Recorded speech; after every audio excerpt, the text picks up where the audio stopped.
¿Qué tal, queridos amigos? Ahora su servidor Jorge Aguiñaga y estamos en un programa más de Batalla Cultural desde el Frente Familiar. Y hoy, bueno, pues tengo nuevamente invitados de primer nivel, dos cracks en esta materia y en lo que hoy vamos a estar platicando. Y por un lado tengo al querido amigo Horacio Justo. ¿Cómo estás, Horacio? Te mando un abrazo. Dios te bendiga, Jorge. Dios te bendiga, Gabriel, y muchísimas gracias por la invitación para venir aquí a aprender de ustedes y también poder transmitir lo que hemos recibido. Así que muy agradecido, de verdad. Gracias, Horacio. Y bueno, pues nuevamente al buen amigo Gabriel Rauch. Nuevamente, querido Gaby, gracias por aceptar la invitación. Hemos estado hablando de este tema ya como una serie y bueno, sin duda han sido ya varios programas en donde hemos abordado el tema del transhumanismo y hoy, bueno, pues no creo que sea la excepción de que este sea un programa tan bueno como los otros que hemos tenido. El día de hoy vamos a estar hablando sobre naturaleza humana frente al transhumanismo. Y me gustaría que para poder ir calentando motores, ir entrando a materia, nos pudieran comentar un poco, bueno, en este caso nuestro invitado Horacio, si pudieras hacer una pequeña presentación de los trabajos que estás generando, que has hecho. De hecho, ya tienes el segundo volumen del libro, ¿verdad? Que publicaste hace 2 años, si no estoy mal. Este, adelante, amigo. Bien, muchas gracias, Gabriel, gracias a todos. Bueno, hay un punto de contacto entre el ecologismo, que lo vamos a tocar más adelante, y el transhumanismo. El libro negro del ecologismo es mi segundo libro. Tratamos de seguir una tradición que se inauguró con el libro negro del comunismo, que siguió el libro negro de la nueva izquierda, el libro negro del ecologismo y ahora está el libro negro del indigenismo de Cristian Iturralde. Entonces, tratamos de seguir una tradición en ese sentido, siempre podríamos decir un poquito más a la derecha del mundo, y siempre teniendo en claro de que es necesario exponer el error, además de hacer el bien, que es lo primero ante todo, la caridad es lo que debe primar, y son problemas filosóficos. Y detrás de todas las ideas, detrás de una idea, hay una consecuencia. Así es. Pensemos, por ejemplo, sin ir más lejos para darle la palabra a ustedes. ¿Por qué es importante esta idea de la batalla cultural? Porque a veces se quiere matizar con, bueno, es una batalla espiritual, lo cual es cierto, o bueno, en realidad es un fenómeno de redes sociales, lo cual no es tan cierto. Pensemos, por ejemplo, en la etapa de Nerón. En una cultura pagana, ¿qué rol tiene el cristianismo? En una cultura, por ejemplo, materialista. En una cultura como puede ser la Unión Soviética, la China postrevolucionaria, o, por ejemplo, Camboya bajo el régimen de Pol Pot. ¿Qué rol tiene el cristianismo? ¿Qué rol tiene el cristianismo en una cultura laicista como fue la Revolución Francesa o el cristianismo en una cultura como puede ser actualmente la que atraviesa el nacionalismo hindú en la India? Mm. Esto para que lo investiguen, para que sepan que mientras en redes sociales parece que todos juegan a ser Torquemada 2.0, en este momento están persiguiendo y aniquilando a cristianos independientemente que sean católicos o evangélicos en la India, en Birmania, en la República Democrática del Congo. Tal cual. Ahí es donde realmente hay que empezar a poner el foco. Y esos son problemas culturales, porque hay una cultura que es incompatible con ese concepto de cultura que nosotros manejamos, sabiduría humana, que ha impregnado el occidente cristiano. Por eso Ujú. es importante este tipo de debates, así que agradezco nuevamente la invitación. No, en verdad, gracias, Horacio. Sé que estás muy ocupado y haciendo diversas cosas. Sé que también estás haciendo presentaciones y todo ello. Y que nos brindes un poco de tu tiempo, en verdad, es de mucho, mucho agradecimiento. Bueno, vamos a entrar a materia. Me gustaría que pudiéramos ya entrar al tema del día de hoy. Y para comenzar, ¿qué les parece si se empieza por agarrar forma todo este asunto? Así que me gustaría que pudiéramos o que de alguna manera nos puedan ir orientando, ayudando para comprender un poco qué es la naturaleza humana. ¿Cómo podemos entender de una manera tal vez un poco más sencilla, un poco más alcanzable, ¿qué es la naturaleza humana? Así que no sé si Horacio o Gaby. No sé si Gabriel quiere empezar usted y yo después puedo ir complementando algo. Ok. Sí, sí, Sí, Ok. cómo no. Bueno, estos vivos que estamos haciendo en el tema del transhumanismo es el fruto de un trabajo que estamos haciendo con un amigo colombiano, querido Beto de Batalla Cultural Cali. Estamos investigando, ¿no? Sobre el transhumanismo y si es posible atacar el transhumanismo y defender al ser humano atendiendo al concepto de naturaleza humana, abarcándolo en todos los campos de conocimiento, ¿no? Como la filosofía, la metafísica, la antropología, la cultura, la biología. Y estamos manejando en este momento dos concepciones de naturaleza humana. La primera es que es la estructura interna que permite la armonía entre las diferentes dimensiones del ser humano, ¿sí? Sea la dimensión espiritual, la dimensión moral, la dimensión psíquica y la dimensión física. Esa es una primera acepción. Una segunda acepción es que la naturaleza humana es un conjunto de rasgos particulares, innatos y específicos que no comparte con ningún otro animal, como por ejemplo el lenguaje, la simbología, la conciencia, el razonamiento, la religión y la teleología, por nombrar algunos. ¿Sí?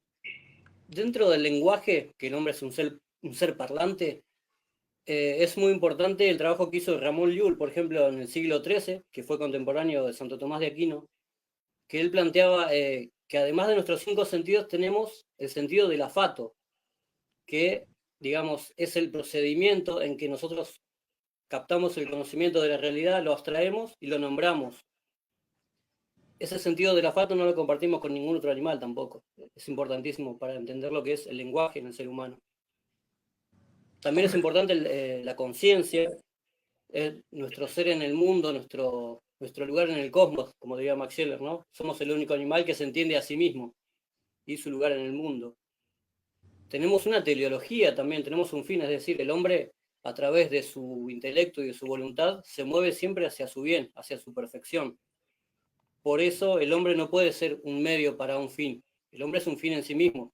Busca conocer la verdad, busca su felicidad, busca su bien. Y es una de las cosas que le preocupaba a Heidegger, por ejemplo, ¿no? Cuando hacía esta crítica al tecnocapitalismo, ¿no? Que el hombre no se transforme en un engranaje más del capitalismo. Esta idea de pensar recursos humanos o capital humano, ¿no? Acá en la Argentina tenemos el Ministerio de Capital Humano. Correcto. Así que estamos trabajando en esos conceptos. Ok. Horacio, ¿algo que quieras agregar a lo que ahorita Gaby nos ha estado apoyando? Sí, me gustaría poder, como soy un poco más limitado que ustedes, soy muchísimo más limitado que ustedes, claramente, en este punto. Me gustaría saber si es posible, y si no les molesta, que compartan una diapositiva rápidamente, si no les molesta, para poder explicar algo que me gustaría darme a entender, y quizás con la ayuda visual, y como soy muy mal profesor, quizás con esto me pueda apoyar un poquito para hablar del transhumanismo. Quiero dar mi posición, pero quiero apoyarme en un pequeño aspecto, ¿no? Em, Siempre digo que lo ideal sería volver a lo esencial, digamos. Siempre lo ideal es volver a lo más básico, las formas más simples, para comprender los procesos más complejos. Después podemos hablar de neura. Yo tengo, de hecho, un video que podemos ver tranquilamente si algún día quieren, juntos. Ahí he compartido la diapositiva, si pudiese agregar a la sala. No sé si te está dando la opción. En esa No, la tiene. la tiene que agregar usted, de hecho. La salida ahí como introducción a la filosofía. Es como si agregase un invitado más. Debe estar ahí abajo. Ok. Voy. Listo, ya. Ahí está. Bien. Voy a ir solamente a este punto. La distinción entre realismo y inmanentismo. Porque finalmente estas discusiones, y pueden tomar con cualquier autor, pueden hacer este experimento con Aristóteles, con Santo Tomás de Aquino, con Hegel, con Byung-Chul Han, con Parménides, con Heidegger, con quien quieran. La gran discusión aquí es la relación de presencia y distancia. ¿Cómo entiendo yo el mundo? Entonces, para un realista, el orden es natural. Y esto es casi una redundancia. Natural significa natura, que en griego se va a traducir como nacimiento. Nacimiento significa inicio del movimiento. Entonces, hablamos de un orden natural porque hay un límite desde el mismo momento en que una cosa empieza a moverse. Esto es, una cosa empieza a existir. Hay movimiento porque hay un paso de la potencia al acto. Entonces, yo voy a tener que un embrión ya tiene su naturaleza porque desde el momento en que el embrión nace, es decir, inicia su movimiento, ya tiene sus límites. ¿Qué son los límites? Para un realista, los límites, entiéndase el orden natural, es su esencia. Como explica en Tim Jinson en su libro Introducción a la Filosofía Cristiana, todo lo que es tiene en común el ser. Yo lo veo al hermano Gabriel Rauch, yo veo sus libros, yo veo mi mate, yo veo mi celular, veo mis hijas, todos tienen un elemento en común, una primer naturaleza compartida. Perdón, retracto, no es naturaleza todavía. Todos tienen un elemento en común, todos son. Entonces, la pregunta es, ¿existe? La respuesta será sí. Luego la segunda pregunta es, ¿cómo existen? Y ahí viene la distinción de naturalezas, porque están limitados. Porque Gabriel Rauch, al igual que mis hijas, que mi celular o sus libros, tienen un límite. Y ese límite se llama esencia. Eso es lo que hace que esa existencia, que es, sea de un determinado modo y no sea de otro modo. Okay. En cambio, en la concepción filosófica inmanentista, no existen los límites naturales, sino que los límites son artificiales. Aquí incluso podemos llegar a pensar en lo que genera el malestar de las culturas según Sigmund Freud, porque el hombre en estado de naturaleza no tenía ningún tipo de límite, siendo incluso la tesis de Rousseau. No habría ningún tipo de límite. ¿Qué es lo que sostienen los revolucionarios? El progreso indefinido, porque apenas haya un pequeño límite, se lo toma como conservador, que dice, hasta aquí se llegó y no se puede superar esta esfera. Entonces, el progreso indefinido lleva incluso a contradicciones, como hoy que no se sabe qué es una mujer. Pero el punto es que si el límite es artificial, no existe ningún fundamento metafísico que impida dicha ruptura. No existe una categoría trascendental de lo bueno, lo verdadero y lo bello, porque para el realista sí lo hay. Si yo creo en Dios, voy a entender que ontológicamente todo lo que es bueno, verdadero y bello, pero también voy a entender que es Dios que desde su logos establece los límites. Como explica Santo Tomás de Aquino, el teólogo o el realista, va a haber una concordancia en este punto, parten del ser. Y lo que hay en las existencias es que a ese ser participado del ser absoluto, que es Dios, a todo lo que es, se le da un aditamento. Este aditamento se llama esencia. La esencia es lo que determina qué es. Y nunca, en el pensamiento realista, un ser, un ente más concretamente, se da a sí mismo su propio ser y su propia esencia. Nunca un ente se da a sí mismo su ser y su esencia. Nunca. En cambio, para el inmanentista, ya no hay límites. El límite lo que me hace es tener una relación de presencia y distancia. Entonces, yo estoy presente frente a Gabriel Rauch, pero yo no soy Gabriel Rauch. Y Jorge, creo yo que va a entender que Dios está presente entre nosotros, pero ninguno es Dios. Y los tres coincidimos que habitamos el mundo, pero ninguno es el mundo, porque hay un límite que marca la diferencia sustancial. Y sin embargo, los inmanentistas van a decir que todos estos límites son una construcción lingüística, una construcción del lenguaje. Guillermo Dockham, por ejemplo, Baudelaire. Podemos tomar otro ejemplo. Podemos pensar, por ejemplo, Nick Bostrom. Podríamos pensar, por ejemplo, en Baruch Spinoza, un monista. O es pura presencia porque creemos que todo es una misma sustancia, como sostienen los ecologistas. Claro. que sostienen que todos somos la misma sustancia. No hay una diferencia sustancial entre el mono, el hombre, el delfín y el murciélago, porque ya no hay Dios. Entonces todo proviene del mismo germen, todo proviene de la misma sustancia. Monismo, todo es lo mismo, una única unidad, no hay diferencia sustancial. O el nihilismo, por ejemplo, de Jean-Paul Sartre, donde ya no hay nada. Porque si todo es, nada vale. Y si nada vale, no hay sentido. Y si no hay sentido, la existencia es simplemente un azar. Porque no hay causa-fin. Porque para que algo tenga causa-fin, tendría que tener un logos primero que oriente el movimiento. Pero aquí no está. Entonces, con esto ya comparto, termino con esto. ¿Por qué digo esto? Ahí está, quería solamente para explicar esta diferencia entre... Porque el transhumanista es inmanentista por definición. Por definición es inmanentista. No entiende que haya un límite natural. No entiende el concepto de orden natural.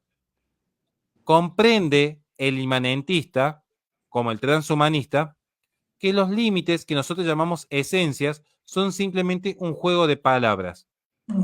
Entiende que si es posible, es válido, porque la naturaleza lo permite. Si la naturaleza permite que el hombre pueda desarrollar la tecnología suficiente para poder implantar su conciencia en un puerto USB, como actualmente ya se está haciendo en España en los experimentos, por cierto, investiguen al periodista Javier Villamor, que tiene un muy buen informe al respecto.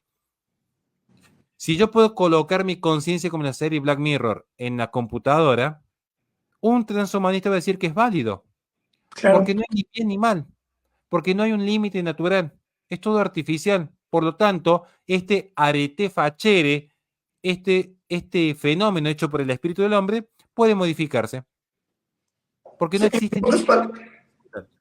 disculpa, Horacio. Lo que estamos tratando de entonces entender es que en pocas palabras, esos límites que tienen que ver con la ética, con la moral, eh, terminan quitándose, eliminándose, y hoy ya no existe ningún límite para avanzar y hacer lo que se quiera hacer. Miren, debe cerrar porque quiero escucharlo a usted también hablar un poco del transhumanismo, pero para que lo puedan reflexionar un poquito, antaña todo. Todo lo que existe para un pensador cristiano existe en composición, sí o sí. Por eso yo siempre digo que Dios no existe, porque lo que existe, existe en composición. Claro. ¿Cómo se presenta Dios al mundo? De hecho, yo en mi taller que doy en Patreon, siempre, justo ahora estoy explicando esto, de qué significa yo soy el que es, en una explicación filosófica. Dios se presenta como puro acto de ser. No dice ser humano, eso es composición. Acto de ser más esencia. No es una composición ilemórfica. Dios que dice, yo soy el que soy. Así es. Ego sum qui sum. Directamente. Ego sum qui sum. Entonces, en este ego sum qui sum, en este soy el que soy, hay una absoluta simpleza, puro acto de ser. No hay una composición de ser más esencia, sino que la esencia está en el ser y el ser es la esencia de Dios, en absoluta simplicidad. Y todo lo que existe toma parte del ser, lo participa, recordando que infinito menos uno sigue siendo infinito. Dios no pierde infinitud, pero nosotros tomamos el ser de Dios. Entonces, participamos del ser de Dios, pero ese ser hay un límite, porque si no habría dos dioses y se limitarían. ¿Cuál es el límite? La esencia. ¿Qué pasa si yo soy y quito mis límites? Piensen con lógica. ¿Qué sería yo si existiendo me quito la esencia, rompo mis límites? ¿A qué me parecería? Piensen en Ícaro incluso. Querría ser como los dioses. Ya no estarían limitados. ¿Cuál fue la primera gran tentación de acuerdo al Génesis? Claro. El querer ser como los dioses es no estar limitado. Solo Dios no está limitado. Por eso Duns Scotus refiere que lo único necesario, bueno, no Duns Scotus, muchos pensadores, solo Dios es ilimitado e infinito. Y por ser infinito es el único ser necesario. Todo el resto es contingente.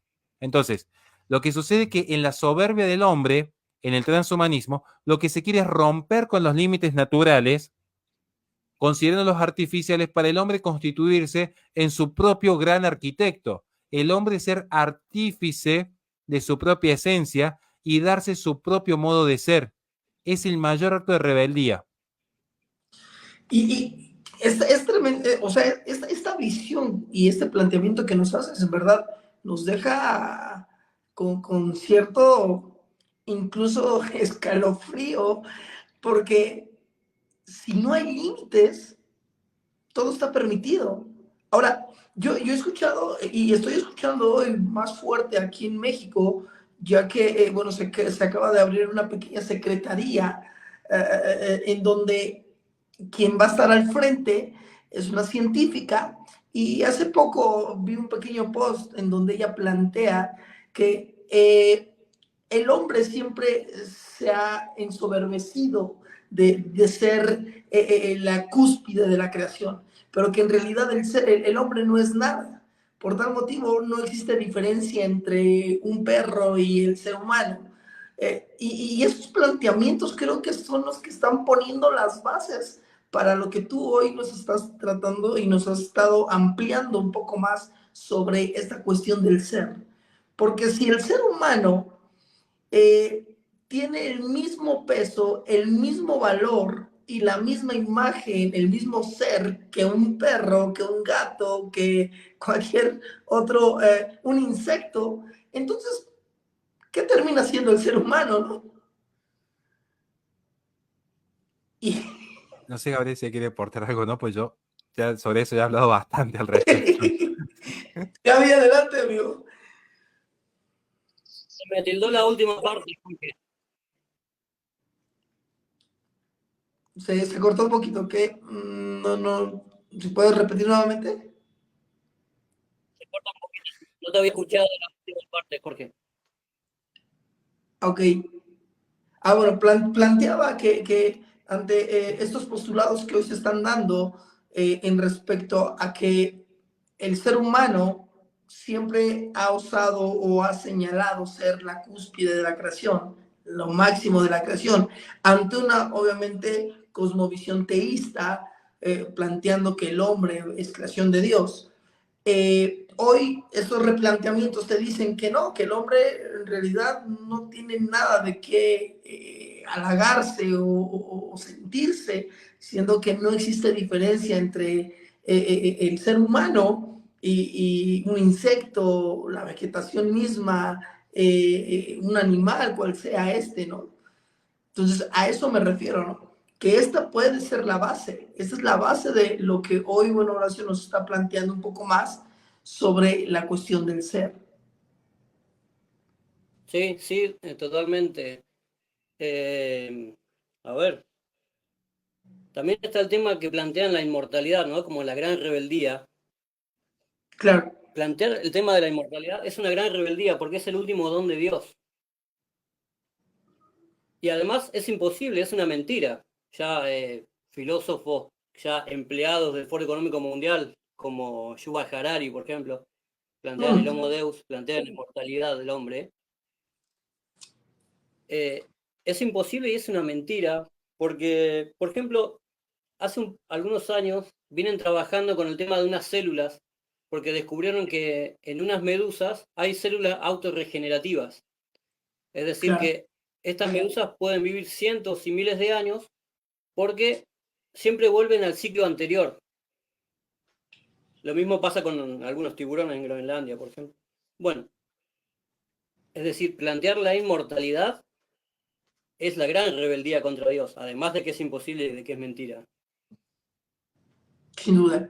Alarit es uno de los referentes a todo este pensamiento que estamos analizando, ¿no?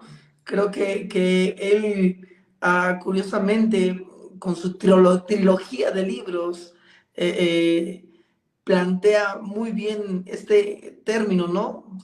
De animales a dioses, ¿no? Y creo que es, híjole, es riesgoso cuando el ser humano está queriendo jugar a ser Dios.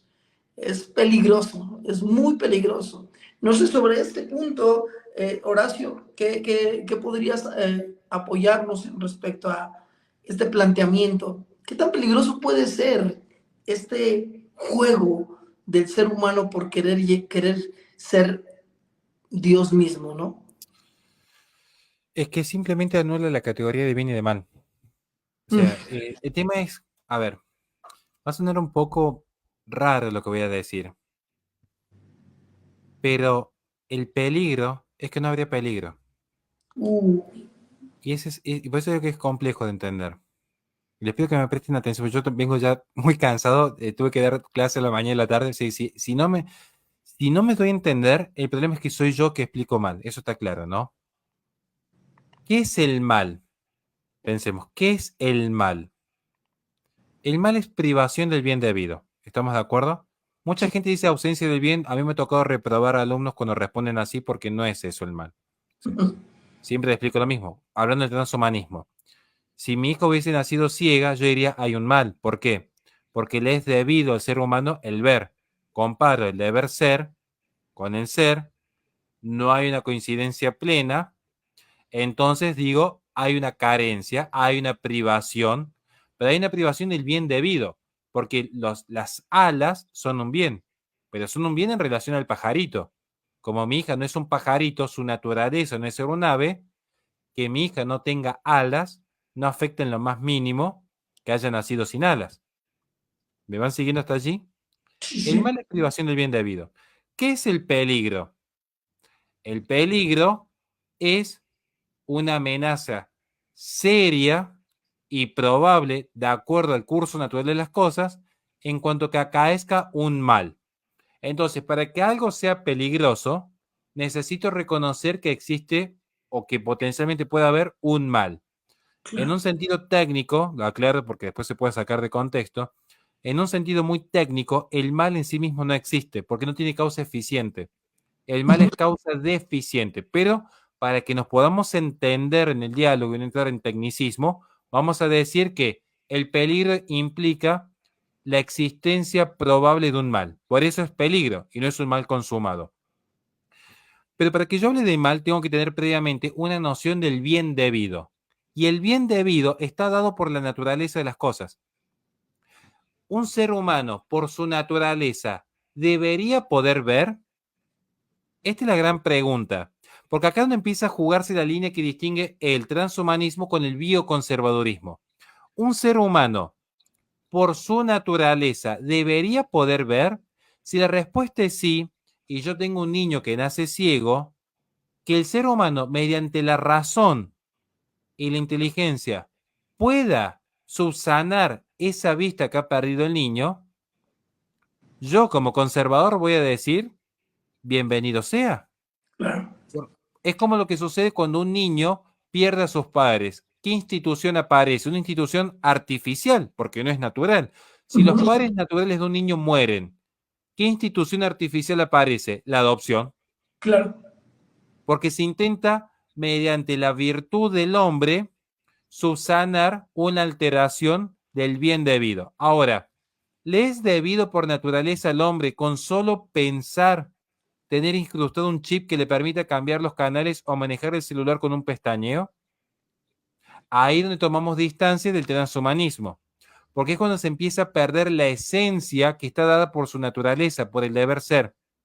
Ahora, ¿cuál sería el peligro del transhumanismo? El tema es que para el transhumanismo no va a haber peligro porque el peligro implica una concepción del mal.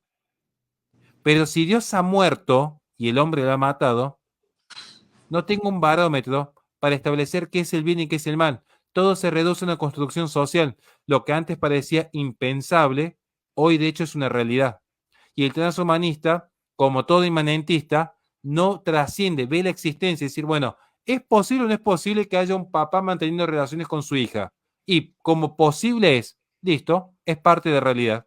Mm. Porque no distinguen la potencia del acto en cuanto a naturaleza, sino la posibilidad de la propia existencia. Ah. Entonces, ese es el problema. Si yo a usted le planteo una relación, por ejemplo, un, entre comillas, matrimonio LGBT, Ujú. usted me diría, no es conforme al orden natural, supongo yo. Claro. ¿Qué diría un inmanentista? A ver, ¿es posible o no es posible que dos hombres mantengan relaciones? Y posible es. Entonces, ¿qué van a decir? Sí, si es Es. posible, por lo tanto existe. Y si existe, es una realidad. El resto es un invento del lenguaje. Eso diría un inmanentista. Hagan el experimento, vayan a un debate con cualquier pensador inmanentista y van a dar la respuesta que les da. Sí, sí, Porque sí. si yo reconozco un orden, tengo que reconocer que, por ejemplo, mi biblioteca está desordenada. Voy a hacer el ejemplo de la biblioteca de Gabriel. Si yo digo la biblioteca de Gabriel está ordenada, es porque hay una inteligencia que ordena y que hace inteligible el orden. ¿Se entiende? Si algo es inteligible, es porque hay una inteligencia anterior que inscribe mediante el logos ese trascendental dentro de la cosa. Ese logos nosotros llamamos Dios. Acá no queda con las prácticas filosóficas. ¿Qué es lo que pasa con el transhumanismo? Y directamente niegan estas categorías. Mm. Entonces ni siquiera existe ni el bien ni el mal, simplemente es.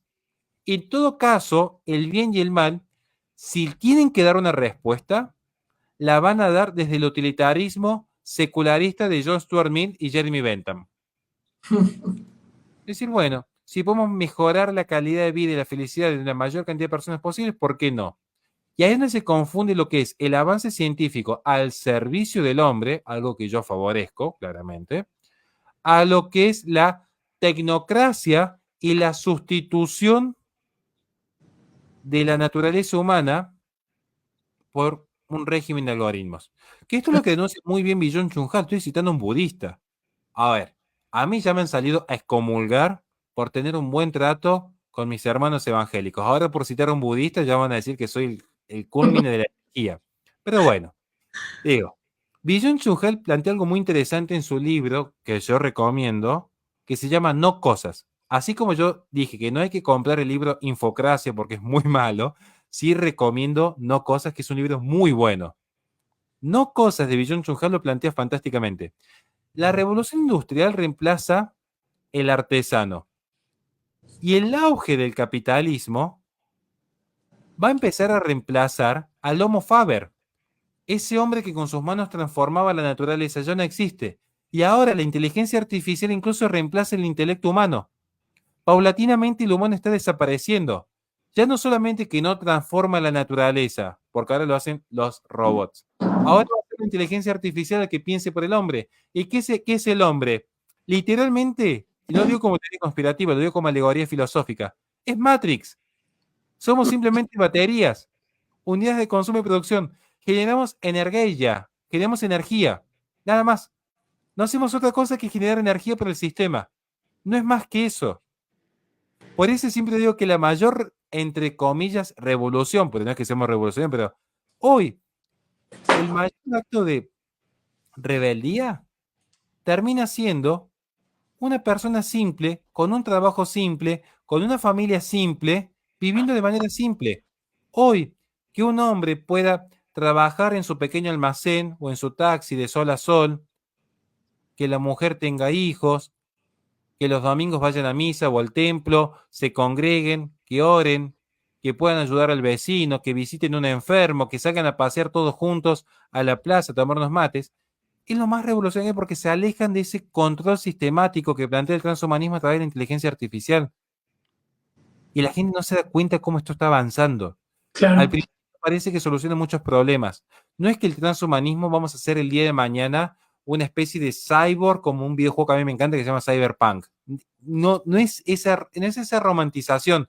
No es como la película Robocop. Mm. Está muy romantizada y a mí me encanta Robocop. Pero Robocop todavía conserva cierto espectro de humanidad, que es su alma, su animus, su animus. Y no es casual que tanto en Robocop en la 1 como en el remake que se hace ahora hace poco, ¿qué es lo que conservan los dos? Siempre, además de la boca, los pulmones, el Ujú. animus, que es la respiración, el aire. Animus en griego significa movimiento del aire, que otro se traduce como espíritu en latín, el espíritu. Por eso cuando alguien muere decimos expiró.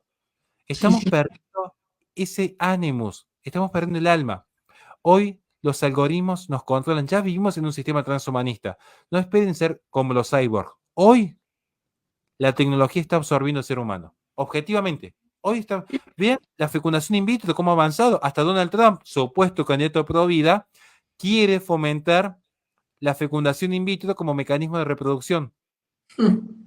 O sea, Tal esto es un cual. problema que incluso atraviesa aparte de la derecha, que hay que perder el miedo a hacer autocríticas también. Sí, sí. Atraviesa a un gran espectro conservador también, que creen que la tecnología es inmaculada como el consenso científico del cambio climático, que son inmaculados, que no tienen intereses, que no tienen pretensiones, que no tienen pecados. O sea, no son dioses, como diría Aristóteles. O son dioses o son bestias. Yo no les veo forma de dioses. Quizás sean humanos pecadores como nosotros. Tal cual, es verdad. Wow. Sin duda el tema tiene mucho, mucho para poder escarbar y creo que mientras más nos profundicemos, más nos daremos cuenta de lo terrible que hay detrás de todo este tema transhumanista. Ahora, en nuestro programa siempre tratamos de direccionar y ayudar a las familias, porque es uno de los enfoques en donde nosotros creemos que podemos comenzar la batalla cultural. Creo que es desde la casa, desde el hogar, desde la familia, donde podemos hacer cambios que se van a visualizar en la sociedad. Y hablando de este tema y tocando bueno, todo lo que hoy tanto Gabriel como Horacio nos acaban de brindar, creo que es una pregunta, o la siguiente pregunta es fundamental y necesaria para pues lo que tenemos que hacer. Y esto tiene que ver con el hecho de qué podemos generar, de qué manera podríamos contraatacar, por así llamarle, a todo este pensamiento transhumanista desde la casa, desde el hogar. ¿Qué hacemos en el caso de nosotros que somos padres, qué hacemos con nuestros hijos? Porque posiblemente nosotros no alcancemos tal vez a concebir todo el avance tecnológico y todo lo que se pretende hacer y que ya se están empezando a hacer algunos proyectos, ¿no? Pero, ¿quién dice que nuestros hijos no? Y ahí es donde, como padre, creo que sí debemos analizar, pero también necesitamos tener una respuesta. Así que no sé si Horacio, Gabriel, ¿quién de los dos quiere apoyarnos? Sí, primero, primero que debemos hacer los padres es tomar conciencia del tiempo que estamos viviendo, ¿no? Es estar a la altura de los tiempos, como decía Ortega y Gasset en La rebelión de las masas. Porque hay una frase que a mí me encanta de Bauman, en un texto que se llama Globalización, que dice: el silencio se paga con la dura divisa del sufrimiento humano.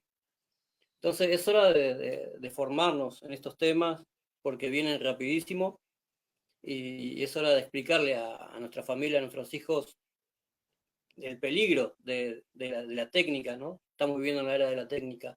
Y acá me gustaría hacer una distinción entre ciencia y técnica, ¿no?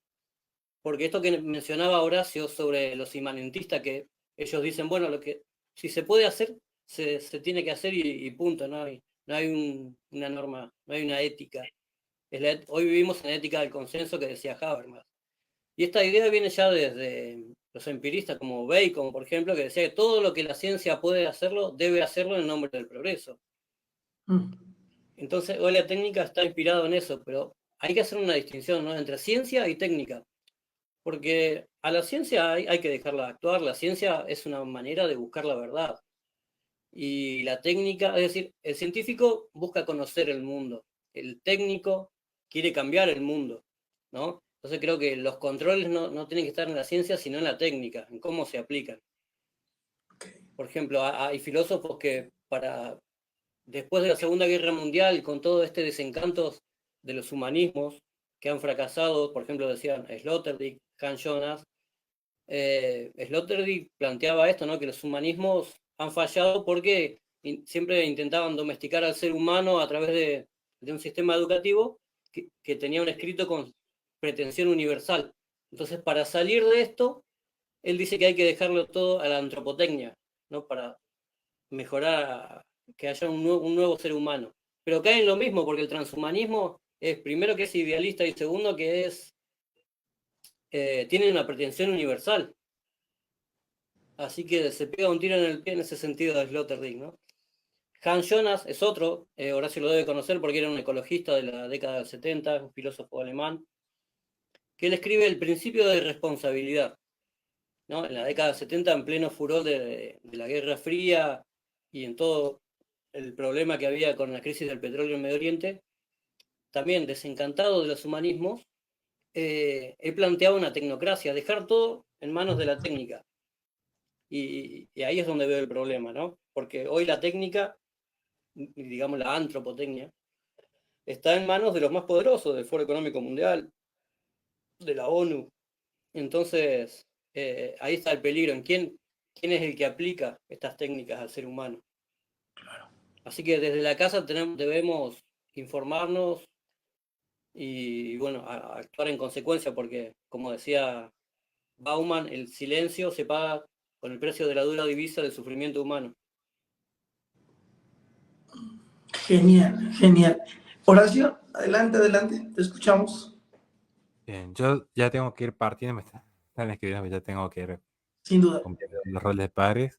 Es muy buena tu pregunta y me gusta ese espíritu de no solamente denunciar el mal, sino, bueno, ofrecer una solución. Siempre dije, y lo digo porque me toca trabajar en un medio periodístico alterno, que invito a que nuestro hermano Gabriel se anime, igual que usted, a escribir más, que tiene ahí un sitio para publicar lo que poca gente se anima a decir, así que son siempre bienvenidos. Em, ¿Qué hacer? ¿Cómo resistir? Y es lo que siempre dije en todas mis conferencias. Siempre cierro las conferencias que yo doy en cualquier parte del mundo, siempre las cierro de la misma manera. Y acá cualquier que haya visto alguna de mis conferencias puede dar fe de lo mismo. El simple hecho de ya estar teniendo hijos ya es un salto impresionante a la resistencia. El simple hecho de tener una conciencia elemental en cuanto que no es bueno que el hombre esté solo.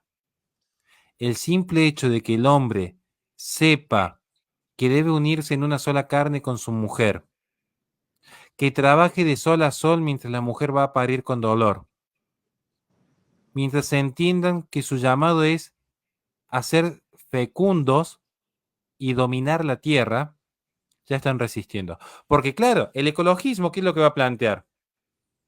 Que se tienen que aliar al transhumanismo porque una persona que está atomizada con su celular en una pequeña habitación, que no viaja, que no necesita formar familia, que no necesita desarrollarse, que no necesita una nación soberana industrializada, es el sujeto perfecto para combatir este supuesto cambio climático, que finalmente es una unidad de consumo y de producción. Entonces, yo cuando veo qué es lo que me dice a mí la verdad revelada y veo qué me dice la Agenda 2030, me doy cuenta de dónde proviene cada proyecto. O sea, es más claro imposible la evidencia. Entonces, ante esto, ¿qué hacer? Y formar familia. Ahora, alguien me podría decir que por distintas circunstancias, porque no encontró la persona indicada para llegar a Dios, por distintos problemas que tuvo y vicisitudes a lo largo de su experiencia vital. Yo nunca voy a juzgar ese aspecto. ¿Quieren ser fecundos y de repente no pudieran formar familias? Es más que entendible, porque tener hijos es una bendición y una gracia de Dios. Entonces, tenemos que ser primero los que tenemos hijos agradecidos con Dios, ante todo. No, no es que somos especiales. Al contrario, Dios nos dio más responsabilidad, porque tenemos que conducir esas almas al cielo. Pero también hay que ser fecundos amando al prójimo. Hay un libro muy bueno en Luigi Sago que se llama La muerte del prójimo. Si yo voy por la calle y me pongo los auriculares, los anteojos de sol y no estoy viendo al hermano necesitado a mi costado, lo estoy matando. Entonces, ¿queremos combatir este sistema que busca la atomización del individuo? Hay que ser fecundos. ¿Cómo? No yendo con la fecundación in vitro, sino yendo a buscar adoptar, a buscar la compañía a los ancianos, a visitar los enfermos, a alimentar al hambriento, algo que, por cierto, no le gusta la tecnocracia, algo que no le gusta este sistema globalista que a los más indefensos y los más débiles los quiere excluir. Que esto yo lo venía haciendo desde Ernst Haeckel, creador del concepto de ecología, hasta, por ejemplo, la primer conferencia de control demográfico, en la cual forma parte la Liga de las Naciones, con el financiamiento de Milgram Foundation, un grupo económico anglosajón, donde veían con preocupación cómo en América Latina y en China se estaban reproduciendo demasiado rápido, y esto era una amenaza a sus intereses. Hoy esa amenaza está en el África. Por eso la conferencia de partes nunca le preocupó cuestionar a Xi Jinping y su régimen comunista que está siendo hoy la nación más contaminante del mundo. Lo que les preocupó es por qué no se implementaban los derechos sexuales y reproductivos en nombre de combatir el cambio climático en el África. ¿Quieren combatir el transhumanismo? Perdón la expresión, hermanos queridos, lo digo con mucho respeto. Tienen que volver a lo más básico, de lo básico, de lo básico que hace un varoncito con una mujercita en el lecho del matrimonio. Aunque parezca medio grotesco lo que estoy diciendo, hoy eso es un acto revolucionario. Hacer algo tan elemental, como nos dice la verdad revelada, que es unirse en una sola carne, varón y mujer, eso ya es combatir el transhumanismo, que por cierto, que pase desapercibido, no solamente se vincula al ecologismo, también se vincula al feminismo. Sí, claro. ¿Qué es lo contrario al ser? Piensen ustedes, ¿qué es lo más contrario al ser? Y con esto me voy, me gusta pensar. ¿Qué es lo más contradictorio al ser? Si yo digo, por ejemplo, ¿qué es lo más contrario al blanco? ¿Qué es lo primero que me responden? Lo más contradictorio al blanco. Claro, más que el negro sería el no blanco, porque Claro. podría ser el amarillo, el No rojo, blanco. el negro. ¿Qué es lo más contradictorio al ser? El no No ser, sé. que es nada. Porque sobre la nada no hay predicamento. Que esto algún día si quieren hacemos un vivo especial explicando por qué el ser de Dios necesario, por qué el ser de Dios es necesario. ¿Bien? Ahora, porque sobre el ser hay predicamentos. ¿Me Así siguen es. hasta ahí? Entonces, si algo existe es porque puede ser predicado de un ser primero, que tiene que ser absoluto e infinito, para albergar la potencialidad de toda existencia. ¿Qué es lo más contradictorio del ser? El no ser. ¿Bien? Si yo me autopercibo mujer, ¿qué estoy diciendo? Bueno, mira, tenés un problema grave, claramente, pero hay algo más extremo todavía que autopercibirse mujer. El no binario.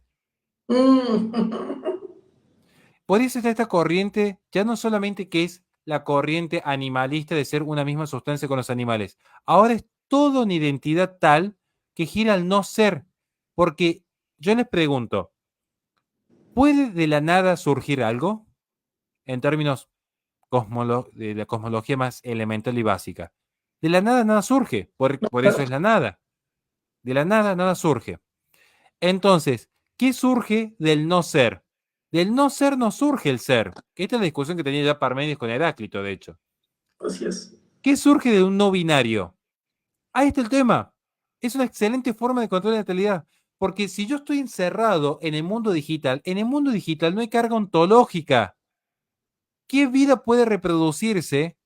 ¿Qué bien puede hacerse en el mundo digital? Cuando yo digo que la batalla cultural mía, ¿saben dónde se da mi batalla cultural? Con las dos criaturas que están durmiendo detrás de esta oficina.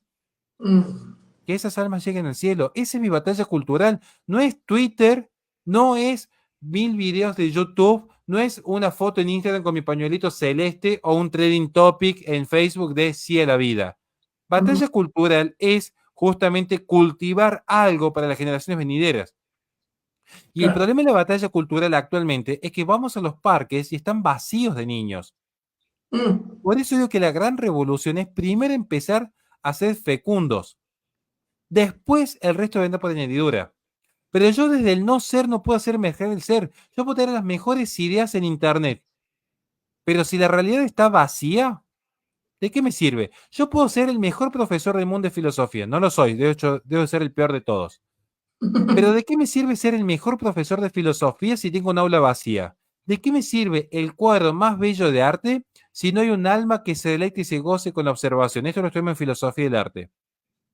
Entonces, ¿de qué me sirve la mejor batalla cultural si, claro, ahora ganó Milei? Bueno, listo. Pareciera que hay como un logro allí. Pero, y después, suponiendo que Milei fuese la panacea que se nos vende, que yo no creo en eso, pero bueno, hay un mesianismo muy particular hoy en día.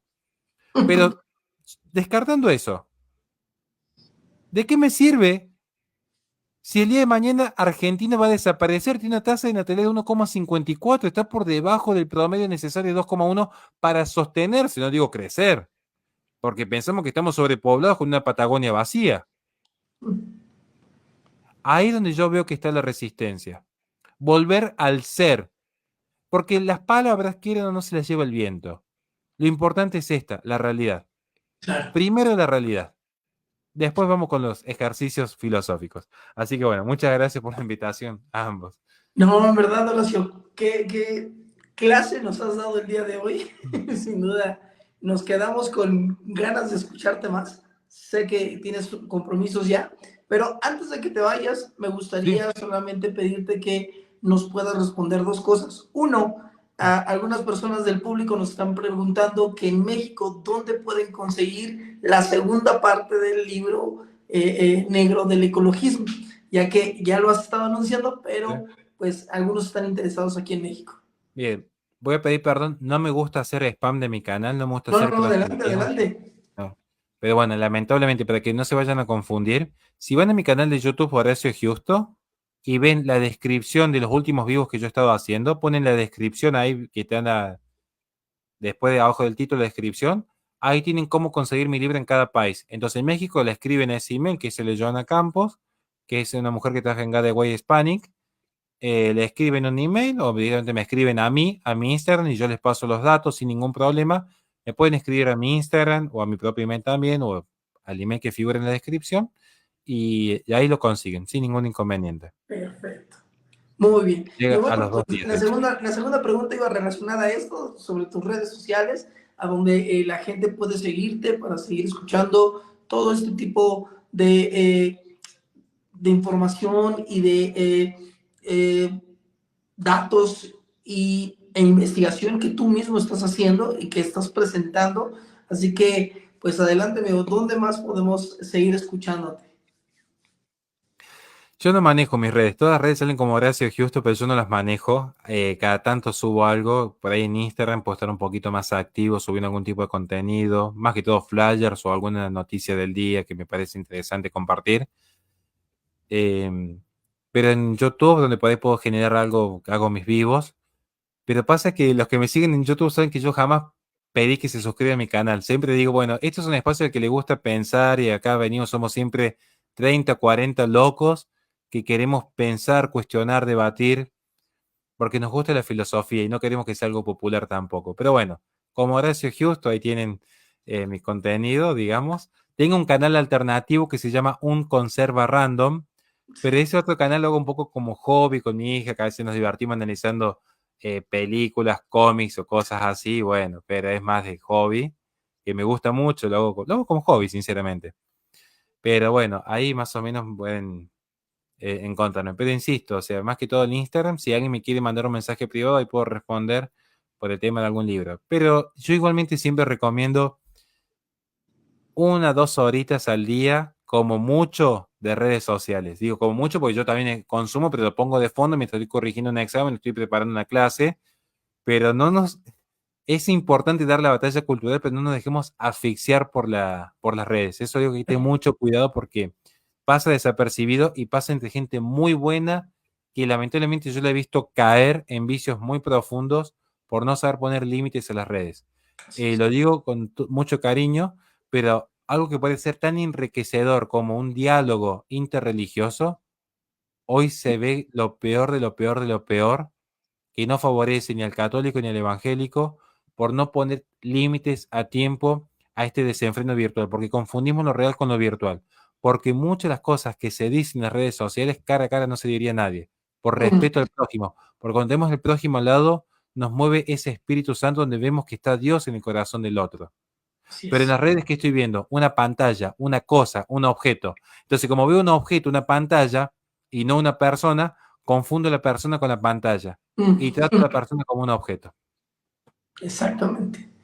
No, en verdad, gracias por tu tiempo, Horacio. Fue enriquecedor. Esta plática fue muy enriquecedora. Sé que tienes también un compromiso, nos habías comentado, pero bueno, no quería que te pudieras, pues, sin despedirte y antes de que te despidieras, pues avisar o comentarnos dónde podemos seguir nutriéndonos con todo tu contenido. Y una vez más, gracias, amigo, por tu tiempo. Dios les bendiga a ambos. Gracias, Gabriel. Gracias, Jorge. Bendiciones. Está mi amigo Abraham Garza. Dios te bendiga enorme. Y de hecho, por aquí anda también, mi querido Abraham.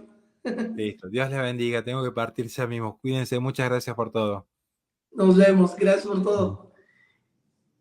Y bueno, pues nos quedamos tú y yo, querido Gabriel, solamente hacer una reflexión final de todo lo que hoy, creo que podríamos llamarle a este tema una clase magistral con Horacio de Houston sobre transhumanismo. Estuvo muy bueno, la verdad estuvo muy bueno. Pensando en el último, la Sí, última parte. Horacio siempre es muy... Sí, sí, sí, sí, sí, sí. Pero, digo, a Perdón, fin, porque yo tengo un delay. Hoy la señal no me anda bien y tengo un pequeño delay. sí, sí, sí, se nota un poquito la parte de ese delay. Pero quisiera, a modo de ir cerrando el programa y reflexionando un poco, la última parte que Horacio planteó sobre la batalla cultural desde el frente familiar, desde la casa. Se viene a mi mente la historia de el conquistador Josué, el cual, bueno, pues cuando leemos ya su desenlace, el fin de su vida en el libro de Jueces, dice que cuando él muere y muere la generación que junto con él conquistó esa tierra, se levanta una nueva generación desconociendo lo que había pasado con Israel en la salida de Egipto, en los 40 años en el desierto y de lo que Dios había hecho a favor de ellos. Entonces pienso un poco en el punto en que estos hombres se enfocaron en conquistar su tierra, se enfocaron en poder hacer suya esa Canaán, pero se olvidaron de lo más valioso que tenían en su vida, que no era la tierra, eran sus hijos, eran su descendencia. Se olvidaron de trascender en ellos. Y creo que en este punto sí nos podemos enfocar mucho. Como yo lo decía en la pregunta, creo que posiblemente nosotros alcancemos a ver algunos experimentos fallidos, otros posiblemente con éxito sobre este tema del transhumanismo, pero la realidad es de que muy probablemente sean nuestros hijos los que puedan ver a temas todavía más peligrosos y más feos sobre el asunto del transhumanismo. Y es ahí donde pues tenemos que hacer algo. Así que sobre esa misma pregunta, ¿cuál sería tu consejo para las familias que nos están viendo sobre el trabajar con sus hijos, sus generaciones, en estos temas que a veces pueden ser polémicos, pero que son necesarios puntualizar y dejar en claro? Sí, primero el amor, ¿no? El amor y la armonía en la familia. Después, lectura en conjunto. Hay una buena idea que es hacer como un club de lectura, ¿no? En familia y comentar. Por ejemplo, en este tema del transhumanismo, es muy bueno leer, por ejemplo, Un Mundo Feliz de Aldous Huxley, Mm, que tiene muchísimo que ver con este tema. Y de hecho es casi como yo lo veo como una profecía, ¿no? Es tremenda tal esa novela cual, distópica que no es tan distópica. cierto. 1984 de George Orwell es otra buena novela que para leer en familia. Eh, Creo que fomentar el principio de responsabilidad también, ¿no? Como lo que decía yo con respecto a este filósofo alemán que en realidad era de izquierda, era un ecologista y está a favor del transhumanismo, pero él planteaba una ética diferente. Él quería buscar un principio que rija para toda la humanidad, es decir, con esta idea de qué planeta le vamos a dejar a nuestros hijos. Él lo plantea, por supuesto, desde el transhumanismo, ¿no? Pero esto lo podemos aplicar nosotros, los cristianos. Por amor a nuestros hijos, ¿qué planeta le vamos a dejar? Si no peleamos nosotros, si no nos instruimos, si no le informamos qué es lo que está pasando y qué es lo que puede llegar a pasar, el peligro de la técnica, de la ciencia, bueno, como decía Bauman, se paga con la dura divisa del sufrimiento futuro. Así es. Wow. Pues estamos ya, creo que este es el tercero o cuarto live sobre el tema de transhumanismo. Estamos casi al cierre de esta serie. Y el próximo live yo creo que va a estar igual de bueno como han estado estos que hemos tenido.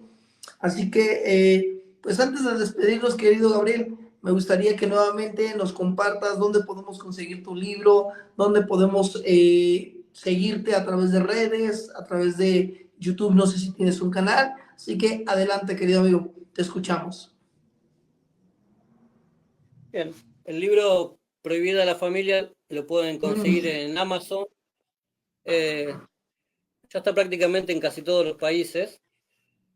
Si su país no tiene convenio con Amazon, me escriben al privado y bueno, vemos la forma de hacérselo llegar. Ahí lo tenés, Jorge. Qué grande. La única red social que manejo es Instagram, es Gabriel-Rauch-02. Ahí también pueden ver los posteos que hago al respecto. Perfecto. Pues Gaby, gracias nuevamente por estar en esta aventura que ya desde hace algunas semanas nos comenzamos a incursionar.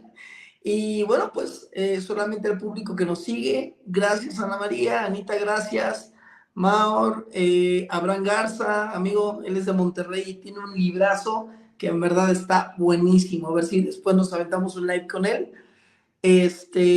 Víctor Hugo, y bueno, cada una de las personas que estuvo, hoy estuvo muy movido el chat, eso está muy bien. Nos damos cuenta que es un tema que obviamente sí está.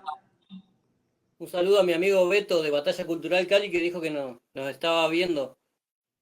Gracias, no, y qué bueno que también nos están haciendo difusión y nos están ayudando a que este tipo de contenido pueda pues llegar a más personas.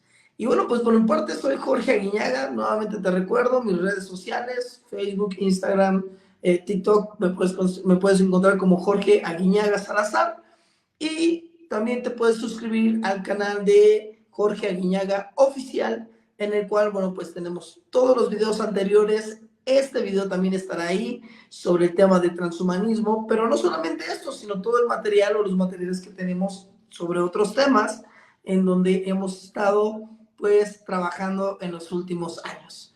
Soy nuevamente Jorge Aguiñaga, esto fue Batalla Cultural desde el Frente Familiar y nos vemos la próxima semana con un programa igual de bueno como el de este día y todos los demás. Hasta pronto. Nos vemos, Gaby. Gracias por todo, amigo. Gracias.